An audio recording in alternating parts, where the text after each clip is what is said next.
Hey guys, here's another video for you. I call this the title says it all. This is a freestyle look for those of you who are not very precise with your eyeliners, or maybe you're just not very good with applying makeup. This is perfect for you. This here in Florida is called the beach look, and you see it a lot on the beach.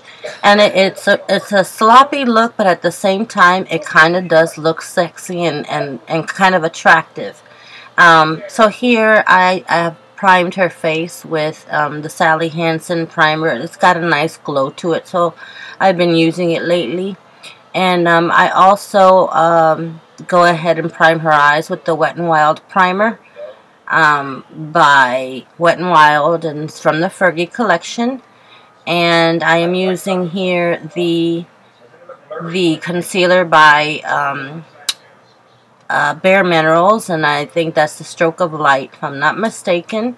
That's just to cover the little purplies that she has under her eyes. I have bags, she has discoloration. So between the both of us, I don't know who's got it worse. But anyway, that's what I use concealer on her for mainly.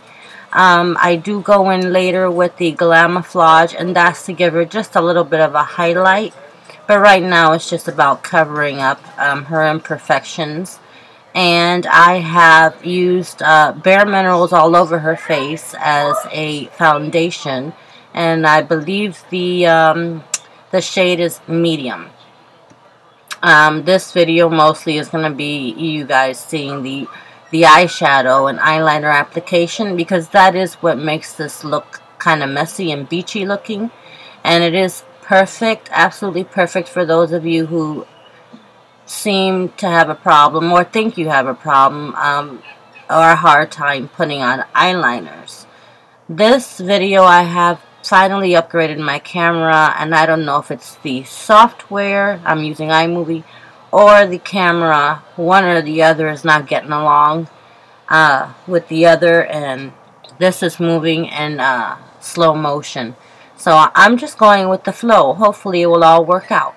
Anyways, I decided to go ahead and do a cut crease on her, and I multi-used this brow liner. It's really what I use it for mostly, is in the brows, but it's a brown eyeliner. It's by LA Colors. I use it all the time. I'm sure you guys would recognize it. And I am cutting her crease. She does not need me to do that on her. She does not have hooded eyes. I did it just to bring some intensity into her eyes, and to go ahead and do this cut crease more often for those of you who do have hooded eyes and want to master it. So I am taking a khaki color out of the Dreamcatcher palette and beginning to, by the way, you do not have to be precise when you are mapping out this line. It does not have to be perfect, because you can see what I'm doing here is blending it out with that khaki color, and so you do not have to be precise at all when you are doing this. Just, it should be in the general area where you want it, and then you're going to blend it upward using an earth tone color, depending on your complexion. She's fair toned with a slight warmth to her complexion. I would use coffee colors, khaki colors, browns. That's what I'd use on her. And so that's what I'm doing, and I'm starting with the lightest color first, because if you make a mistake with a dark color, you have to take everything off. But if you make a mistake with a light color, you can cover it with a darker color. So I felt the khaki was too light, and I went in with a slightly darker beige, and I believe I just took that out and continued to blend. Blending is key. You can be a little bit sloppy, but you still have to blend your makeup, because you still don't want to have really, really harsh lines everywhere. It can be messy and still blended and seamless. It's really ironic that I say that, but you'll understand when you see all of the application. It's just knowing your colors and knowing where to blend, where to just, be messy and where not to be. So there is some precision, but mostly it is a sloppy makeup look. And a makeup artist would recognize it as such. So going in now with the colors that are going to go on her mobile lid, which is the bottom part of her lid, I mixed a purple with a like hot pinkish color together and put that in her bottom part of her lid. And that's going to be, I would have liked to have put a base, a creamy base, so that that color would pop more. But she really doesn't need primers too much. Her eyeshadows tend to stay on her regardless of whether or not she's got a primer on. This eyeshadow had a lot of fallout. I ended up having to clean it all back up and reapplying her Bare Minerals foundation. So it looks like she's got a little bit of a black eye here, or somebody punched her in the face, and you can see that I'm cleaning it up. So a big tip is make sure that you put some kind of napkin or Bounty or something and hold it to your face. If you happen to have eyeshadows that have fallout, there's a lot of blending going on here, and that's probably why it happened in my case. And you can see that's what I'm doing. I'm changing my brushes. I'm swapping them from the application brush to the clean brush, and so all that smudging around is causing the shadows to fall down onto her face. And so I go onto her brow bone with the lightest of the colors on the clean color palette, and that's just an off-white. It's got a slight amount of shimmer in it, very small amount. Not so much that you can notice it.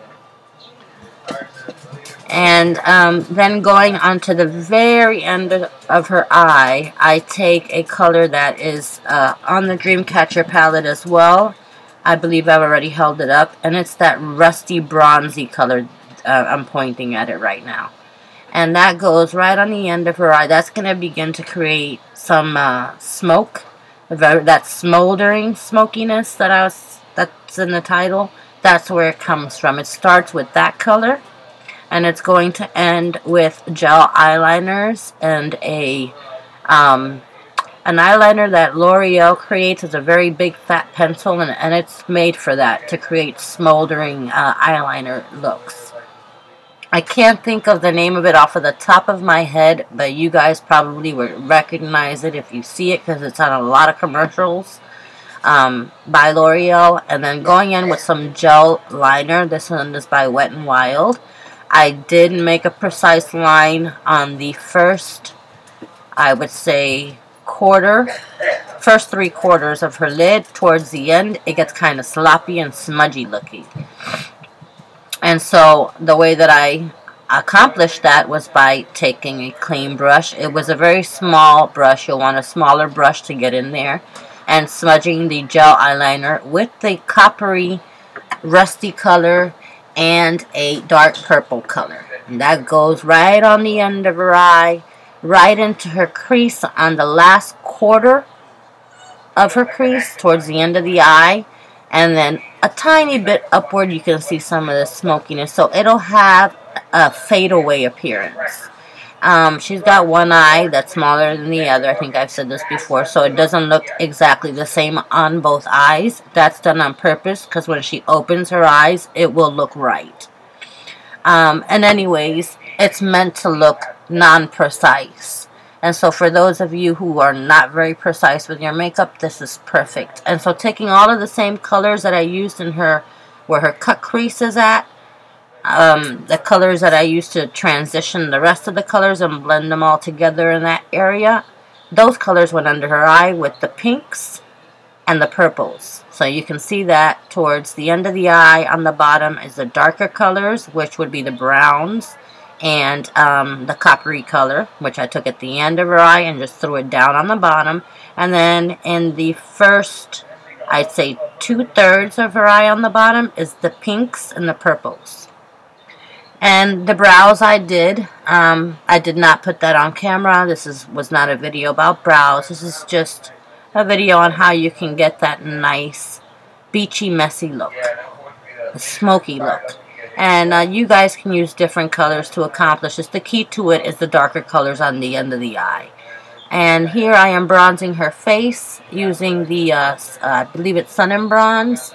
And that goes right on the top of her forehead, on her hairline, and then down into the hollows of her cheek. And then on top of that goes the Wet n Wild Golden Goddess, and that's to give her some highlight. And then the lightest one, and I believe this one's called Rose Champagne, that is the highlight that goes right on the high points of her cheek, and I took it down her nose. That also gives you a nice like glow to the face. Looks like you've been in the sun, even if you're not going to the beach. And I took a very light bronzy color to her lips, but I'm not there yet. This is the Ulta blush that I use a lot. It's got a highlight in it, and that went on the apples of her cheeks and on backwards until it fades into nothing. I hate it when I see people who put on blush and it's just on the apple of their cheek and it just sits there. You look like a doll. It's not supposed to look that way. Please bring that back until you fade it into nothing. And then using the shimmery stick that I have, that I use a lot, and that is very sheer. That doesn't go on glittery. It's very sheer, and it creates a satiny glow onto the face. I put that right on top of the Rose Champagne to create more of an illuminization, if that's a word, or a luminizer appearance. And yeah, this video is moving really strange, and I really hope that when I pop this up on YouTube it doesn't look like this, because I'm not used to it. This is a brand new camera, and I guess iMovie, it's a 1080. I'm not sure if iMovie's liking this too much. It's supposed to be moving at 2 times the speed, and it looks to me like it's moving in slow motion. We shall see. So going with the blonde, this is my blonde lip liner, and this is to create, you know, I went a little heavy on the smoldering appearance on the eyes, so I did not want to go hard on the lips. You can do whatever you would like. This is a sloppy, messy look. You make it your own. I am choosing to go a little bit lighter on the lips, so this is going to be like a bronzy lipstick color. It's almost nude, it's sheer, and with a little tiny bit of lip gloss, and the one I use is by LA Colors, cost me $1. And that is it. Enjoy the rest of this, and until next time, thanks for watching.